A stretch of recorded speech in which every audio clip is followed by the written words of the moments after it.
夏天就吃清淡一点的，今天来个清淡又美味的家常菜——莲子蒸鸡，焖鸡腿干。准备食材：乌须鸡、棒子、葱枣花几条、新鲜莲子1碗，还有几个泡泡的香菇。这个鸡先把它洗干净，再来砍，这样等一下腌出来不会很多水。不用切得太大块。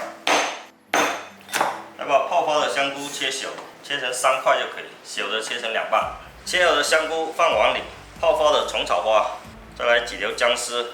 开始来调味，一点盐焗鸡粉，有些盐焗鸡粉是比较咸的啊，所以不用放盐。胡椒粉、蚝油来一点，再来一点香油，搅拌一下，加一点生粉，粉不要太多。搅拌均匀后，再来加一点点油，给它锁住。好了，再次搅拌均匀，放一旁备用。来把莲子焯一下水，煮开1分钟，把它倒出来，洗干净要看一下，如果里面有腥的话，要把它去掉。把它倒到鸡肉里面，稍微搅拌一下，焖个焖鸡脚皮，再把它倒到盘子里，把它摆平一点，搞定。上锅蒸，水开下锅，大火蒸10分钟。